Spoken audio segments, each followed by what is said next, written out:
Hey everyone, Tim Holm, Watsonrealtycorp, your home team. Buying and selling a home is easy, right? No, not necessarily.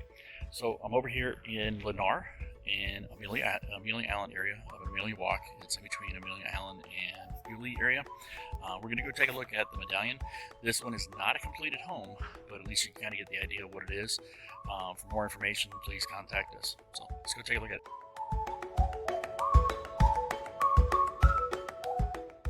Okay, if you notice, it's a 3-car garage. Nice stone up on the front. Now, obviously, they will put in a driveway when they're getting a little more completed. So, as I said, this one is still under construction, but you can see it has nice stone, the tile flooring. Come in, and you have the first of the bedrooms here. Good size.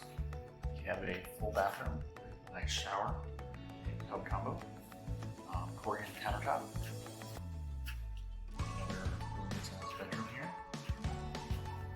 Coming back down the hallway here towards the main living space, we're going to have a closet here, which is a coat closet, whatever else you want. We're going to have a wet sink here in the room that you're going to have your washer and dryer. And this is awesome because it's right near your garage door.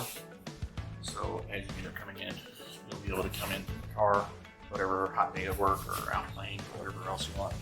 You'll be able to take off your clothes and kind of rinse off. Really good sized living space here. You have this is a great room. You have a formal dining room, formal living room just off to the side you can utilize. Some people do it as an office instead of dining room because you have a bonus area back behind the kitchen over here that you can end up doing it as a formal dining room here instead. Good size kitchen with a large center island area. The area right there is going to be the refrigerator. Your stove is going to be on this side. So this does have a different type of model that you can end up getting. It will have the gourmet kitchen, which will have, this is $410 at the present time. That's what we got to say. This is going to have a gourmet kitchen. It's going to be a little bit more expensive. It'll have the double ovens and it'll have a flat top stove over on this side. But really good size room here. But this one is ready now. Yeah, this is about 90-95% ready. So you just have to finish things up. So you come back down over towards this way. This is another room area. It's going to be a closet, air conditioner closet, regular closet. You do have a walk-in shower here for an extra third bathroom, full bathroom. And you have another bedroom here. As we come back around, let's go take a look at the master real quick. Really good sized master room. I'm very impressed with the size of the master on this. Let's come into the bathroom. My assistant was supposed to turn on the lights. Anyways. Yeah. You have 2 sinks here. His and her sinks, hers and hers, whatever you want to have. You got a walk-in shower. Now that'll have an actual glass up here. And a tub over on this side. Small walk-in closet for you here. Hopefully good enough size for the ladies. And of course, water closet, linen closet. We'll come back out here. This is going to have the triple sliders on this version. There are a few of them that will only have a double slider on it. So in other words, you have only 2 doors that'll be able to go out. This one here is set up for the bonus triple slider. So it goes all the way across, allows a little bit more extra light. I highly recommend that for somebody who's going to buy a house. This current one is on the pond. So you can kind of see this is a preserved pond, or a retention pond. So you're not really right on top of your neighbors. And as you can see across the way, they have screened porches on the ones that are already finished. You're going to get the same type of thing. That is almost the same model right there with the triple sliders and the door on the side. So you do have the sliding glass door that comes off of where the extra dining room bonus area is. Let's go take a look at the amenity center over here at Amelia Walk.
really nice home. For more information on this home, or if you have questions or anything else about it, or more information about this home, if you have questions, make sure you comment down below. If you have anything you want to learn more about it, please give me a call or anything.